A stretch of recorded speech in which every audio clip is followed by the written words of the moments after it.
Good afternoon, everyone. We're running a little late today for our lunch and learn, but we are here. We've just been dealing with some technical difficulties up until this point. But hello, my name is Angie. For those of you who haven't met me, I'm the program coordinator for the Business Center Guelph-Wellington, and today I'm going to talk to you a little bit about barcodes. So we get asked quite regularly, what is a barcode? Where can we get a barcode, especially if you're a product-based business? And we get asked a lot about third-party barcodes. Now, in order to make an informed decision, if you are looking to get barcodes for your individual product, there's a couple things we need to consider. What we need to consider is, are you going to have a lot of products? Are you going to be utilizing and creating more products over the next period of time, over the next few years? So then you'll need to get more and more barcodes. Also, we need to consider where you're planning on selling those products. So are you planning on just selling them in store, or are you planning to look at, other than your own personal store, look at things like Zehrs, Loblaws, any of the big retailers, because we will have to consider different things. So let's start. I'm going to just share my screen and we'll dive right in. If you're watching this on Facebook or after the fact on YouTube, you can just add some comments right into the comment section. I will be looking through those over the next little while. So let's just look at what a barcode is. So there's lots of options for barcodes. The most common barcode is one called a UPCA. So that is a 12 or 13 digit barcode that will then be able to print out. It's designated by some of the lines, but it's really the numbers on the bottom that count. And so you can see here we have a whole bunch of different formulas of barcodes, but we're just going to really focus on that UPCA today. So when we're talking about a UPC barcode, especially the 12-digit ones, which are most common, a standardized barcode has a prefix. So that's just so many digits at the beginning of the barcode. And that ties back to your individual unique profile on a program called GS1. So GS1 is a global standards for barcoding. They're kind of the only one in the business. So there are a lot of possibilities, and this is where we talk about third-party barcoding. So third-party companies do sell barcodes within this. And what they're doing is they're using their purchasing power to buy a whole bunch of barcodes and designate certain ones to individual people. With GS1, they will always be unique to you. Now they can be expensive. So this is where we really need to consider.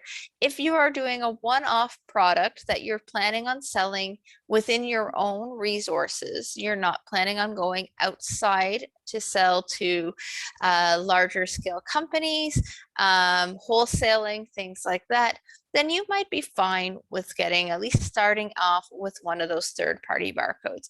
Now, the only problem is if you do decide to move into a GS1 barcoding system at some point, it means that you're going to potentially have to relabel all your labels for these new barcodes and print new labels. So if you have a lot of labels, you'll have to be stickering a lot of things. It's also something that you'll want to consider what you're going to use that for. So if you are just doing small scale, you might be okay with going a third party. There's a lot of online resources for those. But if not, if you're sure you're going to have lots of different product types and you're looking at scaling to a larger scale, it might not be now, but in time, GS1 is where you really need to be. And it's based on, their pricing is based on how many barcodes you have. So they have, I think there's chunks of like 10 to 100. And then it's a unique identifier. So let's break down what a barcode is. So a barcode, again, 12 to 13 digits. The first part of that in orange is your prefix, and that is your unique identifier. That explains who you are. Your next series of digits is the item number or the number that you're going to utilize to identify a specific product within your range. And that last one is called a check digit. And what a check digit is it's to confirm that your calculations, your barcode is actually an accurate barcode. So what you can do is if you do end up going through GS1 to buy a barcode, what it'll do is you'll put in your prefix, which they'll assign it. That's your unique identifier that ties back to you as a company. That next segment, that unique item identifier, you'll put that code in, and then you'll utilize this check digit calculator. What it will do is it'll allow you to put those in, and it calculates, and it uses an algorithm to create that final number, and it's always going to be the same. So it means that you don't ever get a say on what that last number is, whether it's nice and even or not. But what it does mean is that people anywhere can check to make sure your barcode is valid. So it's a valid barcode based on GS1. Now, when we're utilizing these, what this does is I'm going to do a quick search. So I'm using this Pepsi can. You can see it's a Pepsi can if you're watching my little video. And what it does is if I type in my unique item number, so my barcode on this is 06900001372, and with a 4. And I want to see any information on the product. Anybody can do this. Oh, it's telling me I need to do both. I apologize, people. Please. Perfect. So search. This is an open service that anybody can check. So my query came back that, oh, it's saying it's not found. There it is, GS1 Canada. Now, if I go back through here, maybe I typed something wrong. Let's find out whose the ownership of this is. Very successful. See, we see this as Pepsi Beverage Canada. So what this means is if you buy a third-party barcode from another company and they're saying that they can sell you a barcode for your individual product that's accurate, what it's doing is then they're selling a barcode that they already have registered through GS1 under their company name. So it'll be their company name here. And that will then allow you to have a registered barcode. The only problem we run into with this is if you're in health or food, especially if you're in health or food, but also if you're in larger product lines or planning on utilizing any services to sell wholesale to things like large grocery stores, things like that. Because what they would require is a GS1, access to your GS1 account. And what that is you can put in partnerships. This will allow them to look up your unique company code, confirm that you're actually in business, and then look up your information, because in the background you will get all that information of where their main address is, what kind of company you are, and what kind of products you have. So this is something that we'll want. So you see this is a GTLN, and that means that their product is probably, this product is sold by cases, so it's probably the case number that will be in here as one of their main licenses. So that beginning number is that, again, that unique identifier. That unique identifier for this one is that 069000, and that is PepsiCo. So what we're learning here is we want to make sure that you're covered, because once you have these in place, it's really like a pain. I said, pain in the butt to try and create new barcodes. You'll don't want to have to do relabeling, but I know GS1 is a little bit expensive and some people don't want to do it. Now, remember, this is a business expense. So this is something that you can utilize against all your expenses for your actual books. Once we have our GS1 number, what is nice is in the back end of GS1, it allows you to do more than just register those barcodes. So their services offer everything from verifying your products to doing industry standards for retail, health, transportation. They also do services. So if you are planning on selling to, let's say, Sobeys, they would like to be able to put your stuff on their shelves. They require you to get your products photographed for shelf space usage. You need to have that GS1 set up with your individual barcodes set up for those products. And then you can submit to them a case of those products. They will photograph them. They will verify that that barcode is accurate and verify that the barcode is scannable.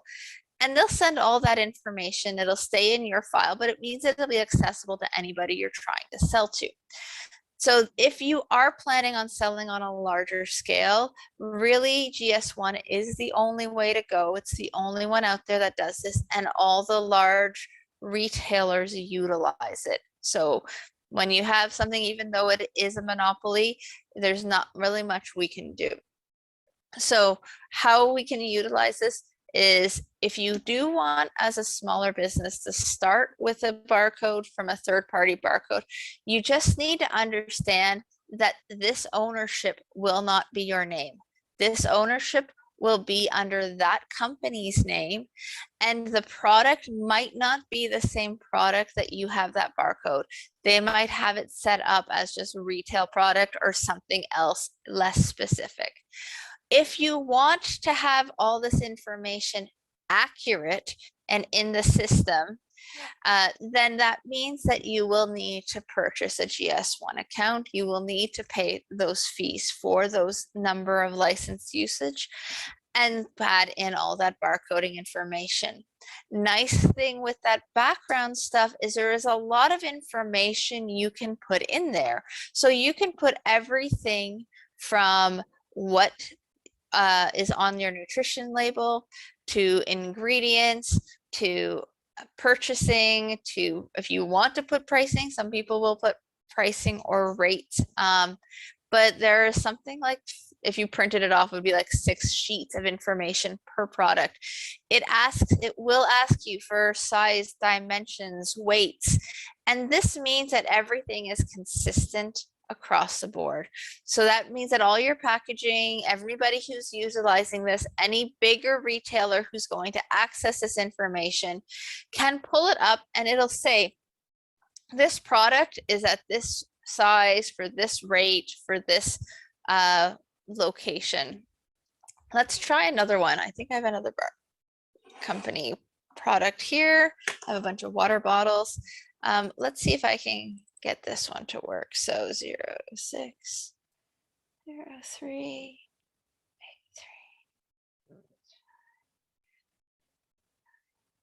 3. So if we put this one in, let it work its magic, you will see that we come up with Loblaws Brampton, and it has under GS1. So in Loblaws Brampton, which is the company that owns this, I'm looking at a PC natural spring water. So it's a unlabeled spring water. Loblaws has that ownership of that. So it's President's Choice, Brampton, Ontario, and this is all the information. Now, it does give us some information for Toronto, and that there is for the probably case coding and return coding. So they have other product stuff. Now let's see if this one will let me do information on it. No, so not everyone will allow us. Sometimes you have to have the actual, but either way, we can actually search out that item and see what it is, who owns that. This is what they use for recalls. So if you're in the food-based business and you ever have to do a recall, GS1's great. It gives you an option to look back to see who owns that product, who has owned that product, and who might be utilizing those barcodes. It also is great, like I said, for information, and it is that industry standards. There are certain things that cost a lot to get going, but if you're really wanting to play with the big players, it's something that you're going to need to consider. So let me just make sure I don't have any questions or comments on Facebook, but I think we're pretty quiet. So I know it's not a really long workshop today, but if you have any other questions about how barcodes work, do let me know. We really want to make sure that you understand that that first part of a barcode is a personal signifier for your individual company. So if you are going to go through third-party companies, take that chance to look up those barcodes before you put them on your products. Make sure they're not linked to other things. We have seen some companies do third-party barcodes and are not able to utilize them on Amazon. So if somebody is going to provide you with third-party barcodes, do your homework, research on GS1, go to the GTIN lookup and see if that is a link to somebody. Search on Amazon prior to purchasing those barcodes if you are planning on selling on Amazon, to make sure that they're actually not utilized for something else.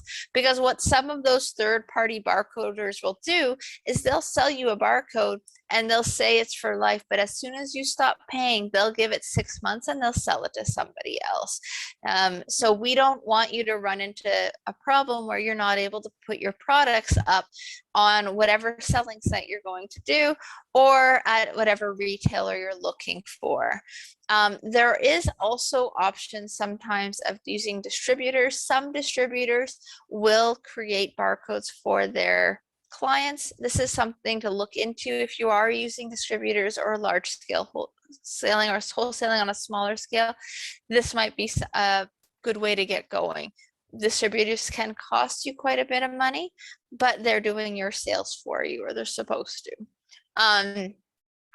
Aside from that, like I said, make sure you're aware of your barcodes. Do double check them on every printed material. There are regulations for where they can be placed and sizes so that they're scannable and visible. When you're thinking about coding in that last end of your barcode, don't just do 0001, 0002. Please put some thought behind them. I have worked for a few companies who we've then mixed up barcodes because one has 0001 and the other one has 010. And we just don't want that to happen to you, because that costs you a lot of money, again, with relabeling or stickering over all the labels, and nobody wants to have to put that time in. So double check your printers, double check your barcodes, make sure they scan, make sure they say what they're supposed to say. And then have fun with it. I hope that this was useful. If you need more information about GS1, they have a lot of online resources. We can also get you some stuff there. And if you need more information about how to place or use your barcode, please let us know. The Government of Canada also has a whole section on labeling and barcoding and nutrition labels. And I do highly recommend taking a look at that as well. So have yourself a great rest of your day. Our next Lunch and Learn will be next Wednesday, April 13th, and we'll be talking about packaging for your product-based business. So this will tie in great, nice and smoothly. So if you're interested, we still have registration open if you'd like to attend live on Zoom for the packaging program.